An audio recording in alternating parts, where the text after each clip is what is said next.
Larry, we just found out when Bill Clinton was talking, there were 22,000 tweets about Bill Clinton every single minute. Compare that to when Romney was talking last week, and there were only 14,000. It'll also be interesting to see TV ratings, because remember, football started tonight. Well, the NBC did not carry the speech. That's right. They had the giant game with the Cowboys. So it'll be interesting to see how the ratings turn out tomorrow. Want to go back to the God in Jerusalem momentarily, because literally that is what Twitter was talking about.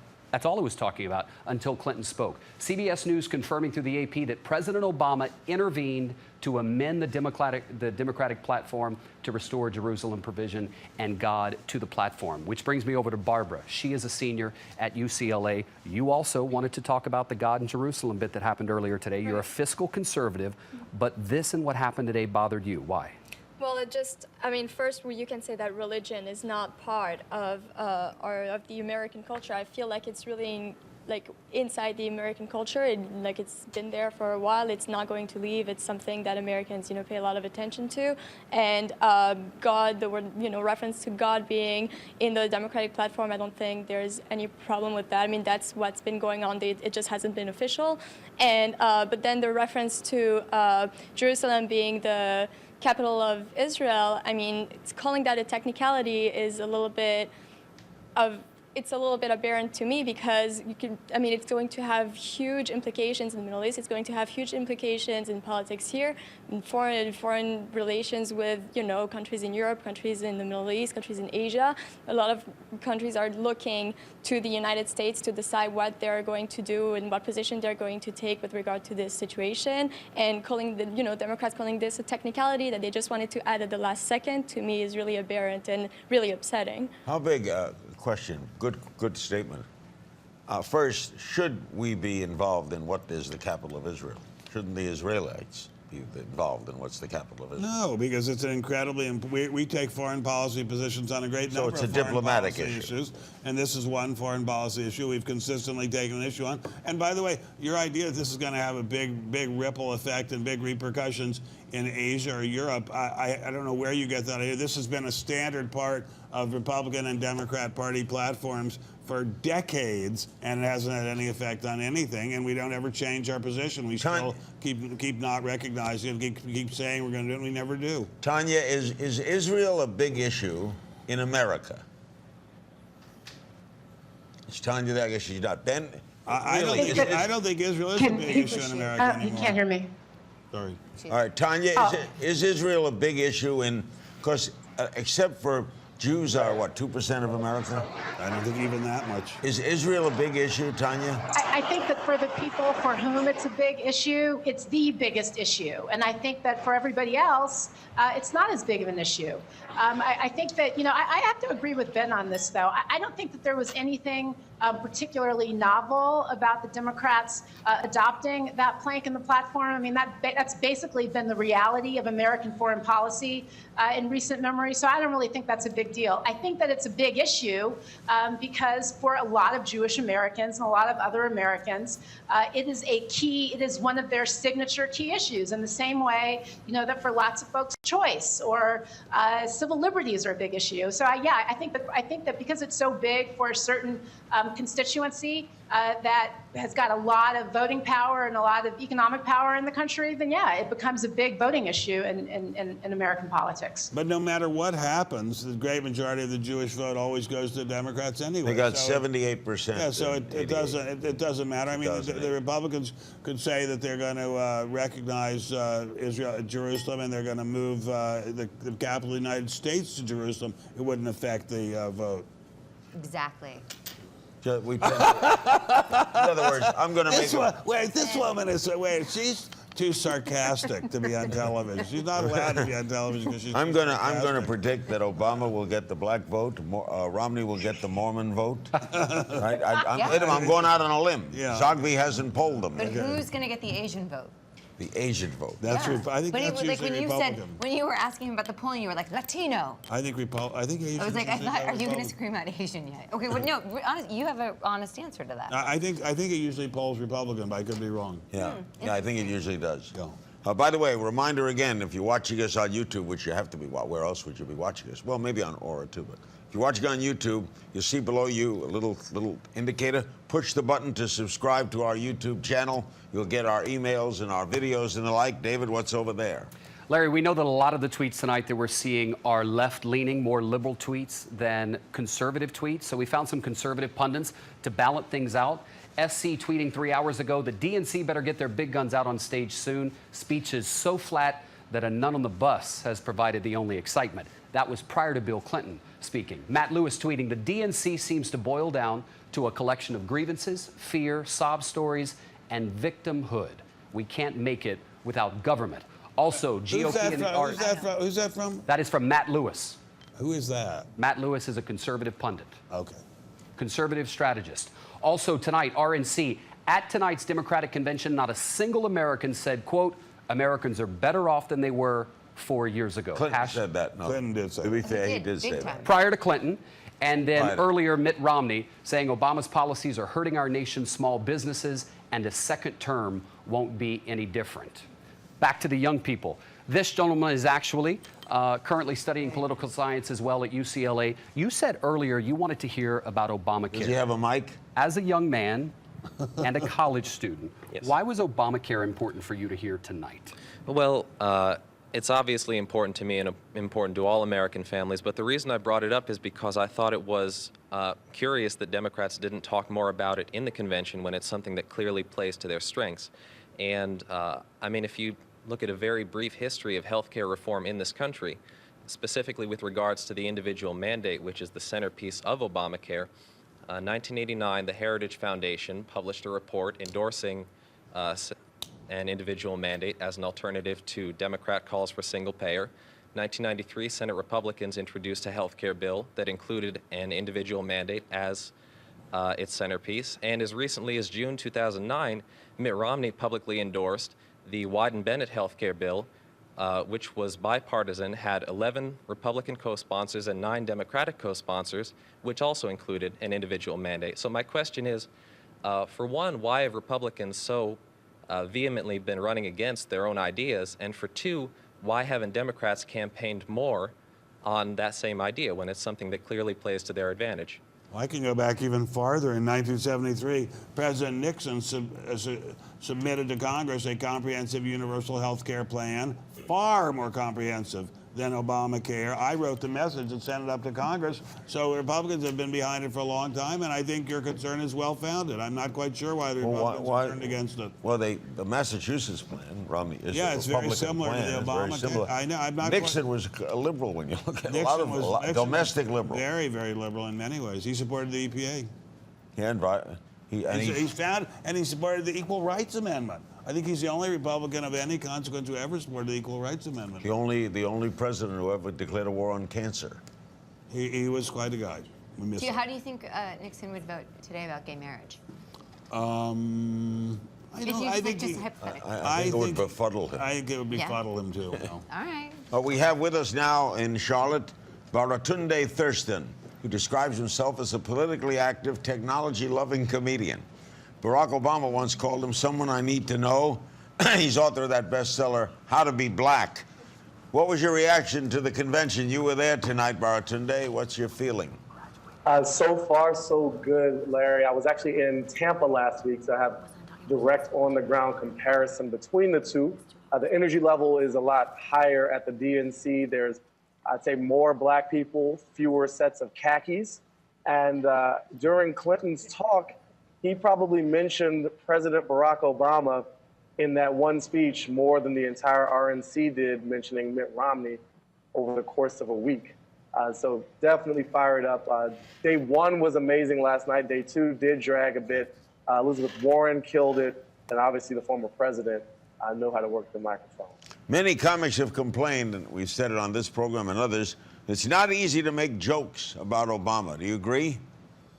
I don't agree. I think it's not necessarily easy to make simple jokes about Obama, just like it was probably too easy to make jokes about George W. Bush. You basically make a English pronunciation joke, and you could call yourself a comedian during that era. He wrote a lot of that material for people. I think Obama is a more chill and kind of enigmatic figure, but there is plenty to be satirized by any president. You have that much power, you deserve to have the clown car pointed in your direction. And he has done more drone killing than Skynet.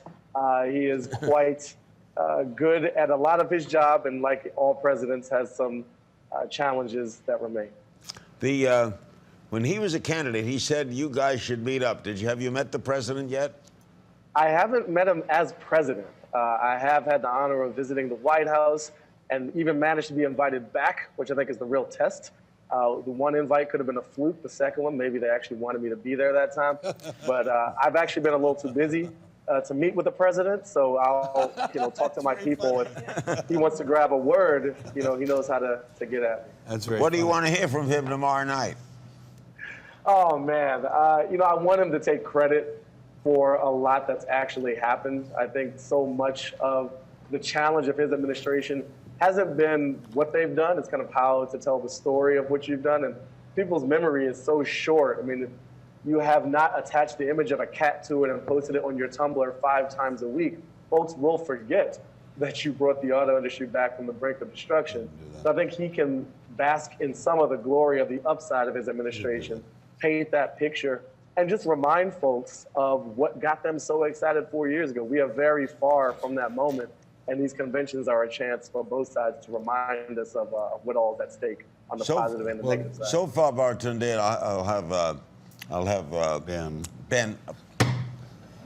I know who you are. Just Girls. I'm riding a lot of switch here. Girls, okay? girls, I'm you're both bouncing. I got pretty. You're both students. I got social media. I got women. I got guys elsewhere. Ben, commiserate with me, It's going to Ben. be all right, man. It's going to be all right. Okay. Now I forgot what I was going to ask. Go ahead. What What I was going to say is, what hasn't been brought up here in this wonderful show so far is when Mr. Obama took office, unemployment was not as bad as it is now. It's been above 8% for the longest time since the Great Depression while Mr. Obama was president. The deficit has been added to by over $5 trillion. We're spending $5 billion a day more than we take in. This has not ended the recession. This kind of inflationary Keynesian stimulus has not ended the inflation, ended the recession. We have a situation in which we have a catastrophic suffering by poor people, especially poor black people in this country. I don't want to interrupt, but what part does Congress play in this? They play some part, but I think the main thing that should be said, if both sides are going to be reasonable about this, is that neither side knows what to do. But that's the thing. That's not true. But they aren't reasonable. I don't feel like nobody knows what to do. Well, Mr. Thurston, if you know what to do, then you're. Wait a minute. Maybe he knows. You know what to do? Tell us, Mr. Thurston, please tell us. What should we do? I think he's frozen. Okay, now he's lost. He's frozen. He's frozen. He's But, frozen. Here's already Okay, headed in the yeah. right direction. When the president took office, we were losing over 700,000 jobs a month.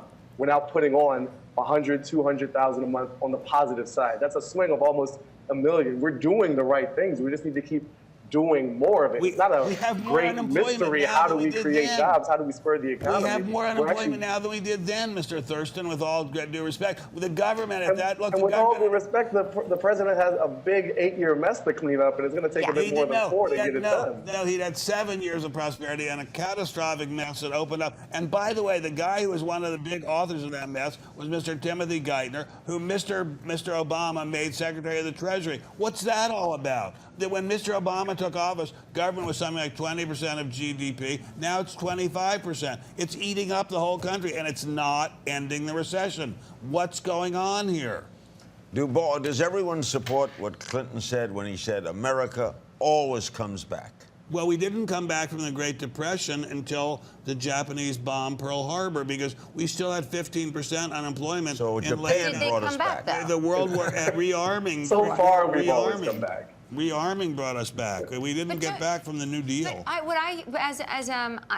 not a scholar when it comes to politics. Oh, yes, you obviously. are. Yes, you are. No, don't be mean. Yes, okay, you so the thing is that I see, like, I was at the RNC as well, and I heard all the keynote speakers, and I grew up in Ohio, Republican. My parents are like very devout Republicans, and so I feel like I went in with an open mind. And what I've heard so far from the RNC and from the DNC is that just this vicious negative spewing that keeps coming out, whereas I don't hear it so much in the DNC. Now, is that just, I don't hear the attacks on the other people. Is that me? You don't think Clinton made a savage attack on the Romney Republicans? Actually, he did praise some Republicans, but he was savage about Romney. What do you think? There was nothing savage about what Clinton said about Romney. I think it was the opposite. Clinton called for compromise. He called for working with the other side. He called for compromise with the Republicans. He scorned, mocked, and humiliated Republicans Romney and Ryan.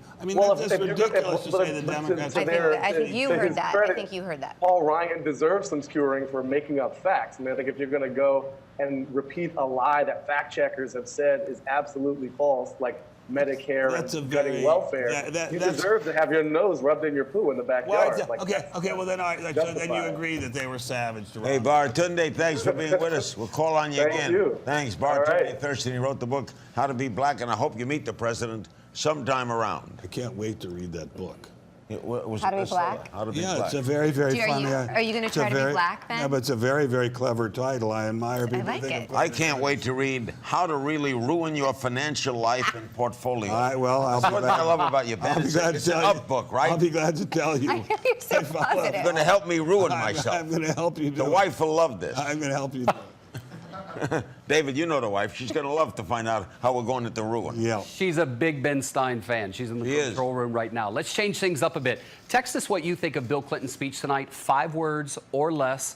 Send it to Larry's Facebook page or tweet us using the hashtag #Aura2012. Larry, check this out. This is kind of cool from Google. This says who plans to vote for Obama, right? It's a graph. 65% of the people who say they plan to vote for Obama are 18 to 24 years old. 50% of the people who say they'll vote for the president are between 35 and 45, and the lowest percentage of people who say they will vote for Barack Obama and Joe Biden are 65 years or older, which brings us to undocumented. That is a startling stat. Living here in the country. This, Larry, is Sophia. Sophia is a recent graduate of UCLA. You are undocumented, as your shirt says. You saw something at the convention tonight that really inspired you. What was it? Yes. So tonight, Benita Beliz, who is an undocumented immigrant like myself and graduated from a college in Texas, she was valedictorian of her high school. She was invited to speak at the Democratic National Convention tonight. And she was the only, this is very historic because it's the first time an undocumented person speaks at a national convention during elections. I think she is a symbol for change. And I do agree with you all that neither party does seem to have a concrete plan. And neither party tends to talk with one another about real solutions, unfortunately. But what I do see coming from the Democratic Party, at least, is they're bringing real people to the stage, and they're bringing real people like myself who organize for change, and letting them have their voice and letting them share their story and letting them share their experience. And you all talking about books, I really recommend you reading our book that we published called Undocumented Unafraid. This is how we've been able to organize around our rights. That's a... yes, I could plug in. What happened to the George Bush and Obama and Clinton? They all seem to agree on at least the children of undocumented people of having some rights here. What happened? Is it the Tea Party that took them away from them? I don't know what happened here, but I think in particular, the Hispanic labor force in this country is probably the single greatest dynamo in this country. I mean, we could not live for 5 minutes without that labor force. They're incredibly important people. They should be recognized, applauded, not sneered at. Tanya, what's your opinion on this immigration question? I think that it's going to be critical. And, you know, just to Ben's point, we really just need to stop talking about this issue like it's just a soundbite. I mean, there are real people. I don't know very many Democrats. I certainly don't know any Republicans who embrace what is really the sort of caricatured view, which is, oh, let's, you know, Democrats just want to open the border, and like, I don't want to open the border. I believe in a rational, reasonable immigration policy. I think that the United States has the right and the obligation to secure its borders, just like every other sovereign nation. But that being said, you know, we can't talk about these folks like Sophia as if they just don't exist. You know, I mean, these are real human beings who were brought here, who were born here, who've been contributing to the society. And I think that it's going to be important in this election and going forward. It's not just an election issue, it's a human rights issue. It's going to be important figuring out what is the human, moral way, the ethical way to deal with this population. And it's not easy, but we certainly can't deal with it in these sort of ridiculous caricatured sound bites that we hear so often from people on the very far right. Comment, Ben? I haven't heard those ridiculous sound bites, so I don't know what they are, because all the Republicans I know just are ecstatic that we have so many hardworking, disciplined, brave Hispanics in this country. Many of them Many of them illegal. undocumented, but in the armed forces, being a lot braver than I ever have been in my life, contributing a lot more to this country than I ever have. Joining us now from the Democratic Convention in Charlotte, Andrew Jenks. He was with us last week, the MTV News Correspondent, documentary filmmaker. What was your view tonight? What's the mood there? Oh, we lost Andrew. We lost him. Or We have this nice woman who wants we have another student. Yes. Yes, thank you, Larry.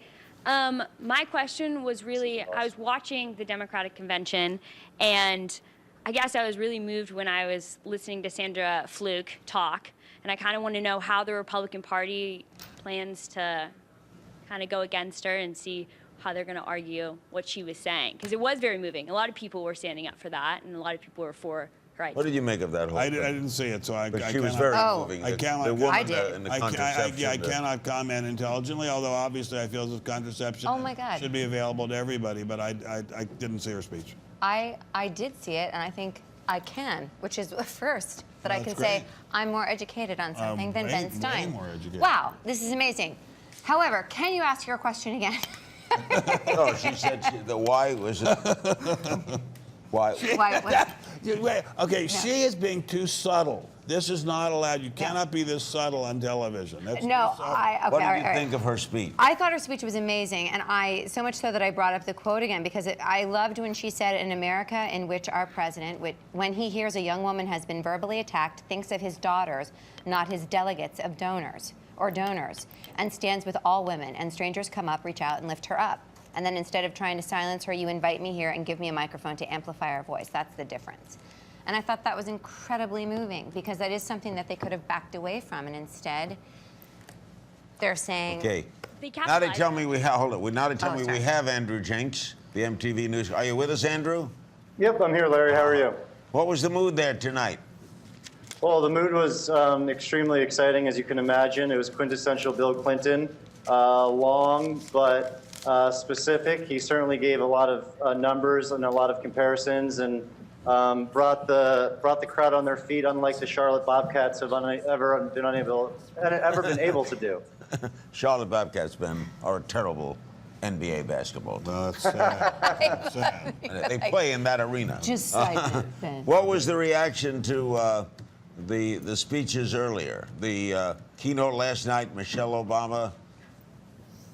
You know, it's interesting for me compared to the Republican National Convention, which I don't know why, is that a lot of those in attendance, a lot of the delegates are there very early on. So even at 3 o'clock, when some of the lesser-known speakers are up at the podium, the stadium is fairly crowded. And that's just from an objective point of view. And certainly as the night went on, they got more and more excited, as you can imagine. There was a lot of very well-produced videos, which you really saw when Clinton took the stage, and they reminded everyone of 1992 and what he'd done throughout his 8 years in office. So, you know, electrifying to say the least. Would you say Michelle Obama and Ann Romney were two of the hits of both conventions? I think so. I think what was nice about the First Lady's speech that, from what I understand, a lot of people related to, was that she brought President Obama back into the context of being a father. And she did so in a more subtle way, perhaps, than Mrs. Romney. She didn't have to say, "I love women," and make it so obvious. She just kind of made it more simple, just told a story of a marriage and being in love. And obviously both are politically, motivated and thought out. But I think a lot of people related to Michelle Obama's more just because it seemed more natural. How effective do you think Cal Penn is? He's in charge of recruiting young voters. He worked in the White House for a couple of years, the actor. Yeah. Will he be effective? I was on a panel with him earlier, Larry, and he plays a stoner in movies, but is incredibly, and that's not to say stoners can't be articulate, but is incredibly articulate, well-spoken, knows all of the issues inside and out, And there was quite a few young students that were in attendance at this panel earlier today that the National Journal did that really took to him. And I think he speaks in a way that doesn't confuse young people, doesn't throw out too many statistics that sort of disengage them to a certain extent. And so I think he's great for the president and messaging. And I don't know if he's doing so much of it this year, but he certainly is effective. And Andrew, they moved the White House, they moved the speech tomorrow night. It was supposed to be in the outdoor stadium, but because of questionable weather, they moved it indoors. I don't think it matters to the viewing audience in America where the speaker is, does it? I don't know. I mean, outside certainly has a more cinematic feel, if you will. And if it were to rain, you know, that could be even more cinematic. But I suppose that presents quite a few issues. I know another concern, which some people are trying to not talk about, is that the stadium fits something like 73,000 people, and a few were worried that they couldn't pack that out. And so you certainly can pack out the stadium that we were just in. I mean, heck, the Bobcats can almost do it. So I'm sure President Obama will. We're giving it to the Bobcat. Thanks, Andrew. Andrew Jenks, the MTV News Correspondent, documentary filmmaker, good guy. Let's go back to David Begnaud.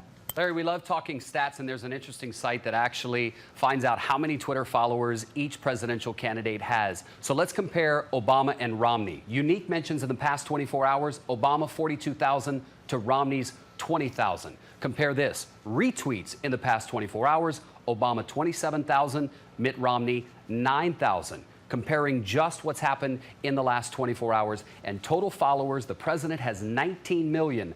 Mr. Romney has 1 million.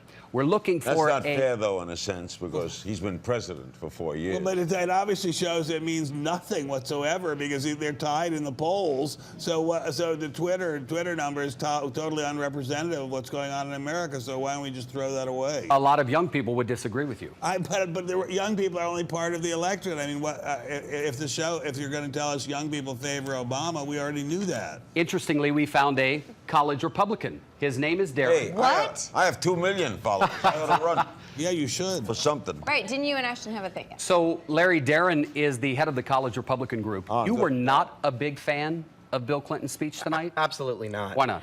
One of the comments that Bill Clinton made during his speech was saying that the solution to economic surplus of this country was basic arithmetic. And I guess my question for Bill Clinton and for this panel as well would be, how is the Obama administration implementing this with this $1 trillion deficit that we're facing and just ultimately economic failure, in my opinion? Well, it's way more than $1 trillion. It would be great if we're only $1 trillion. I mean, it's a terrible problem. But I want to go back to this. I don't think Mr. Obama is a bad man. I don't think he's trying to hurt America. I think he's trying to do his best. I think if somebody showed up in the middle of the night and had a plan that was convincing to him that would work, I think he would do it, even if it meant going against standard Democratic Keynesian policy.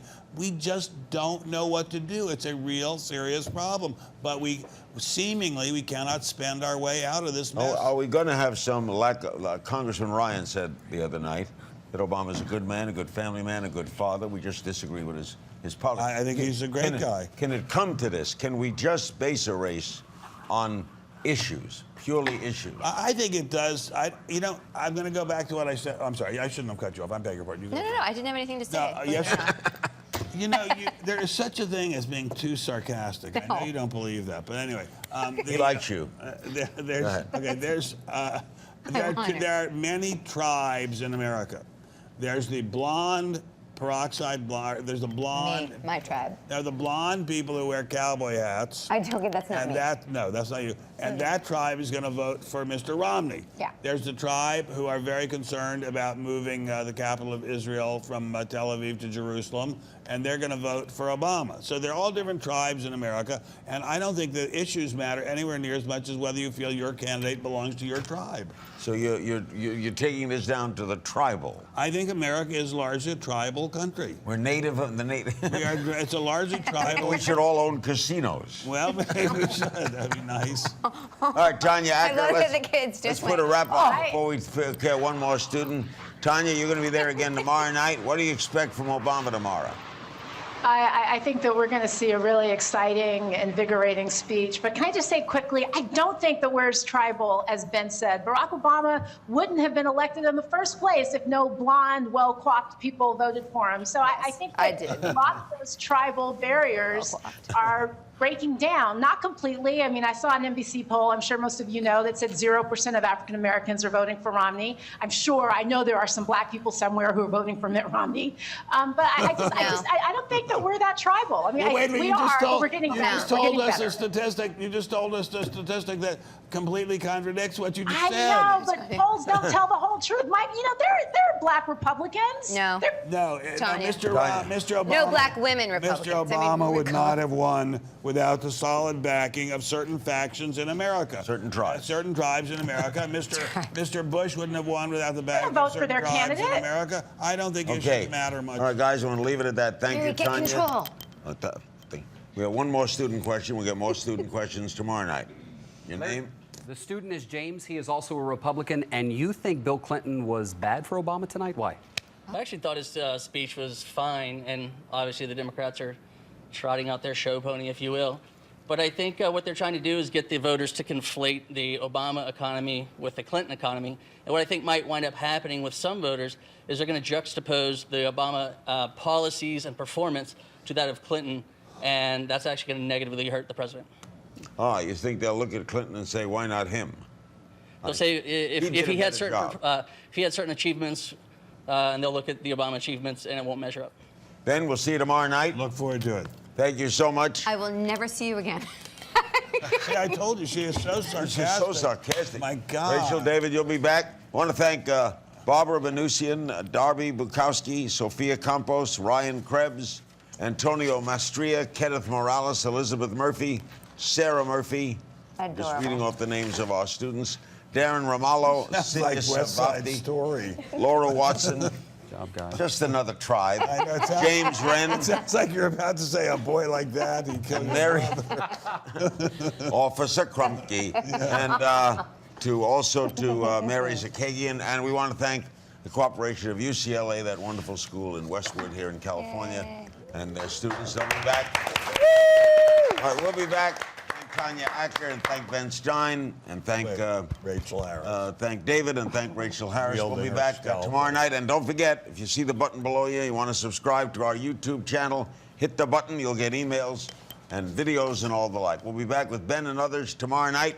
Have a great rest of the evening. We'll see you right following the Obama speech tomorrow evening. For YouTube and Hulu and everybody else involved at Aura TV, I'm Larry Caden. Thanks for watching. Good night.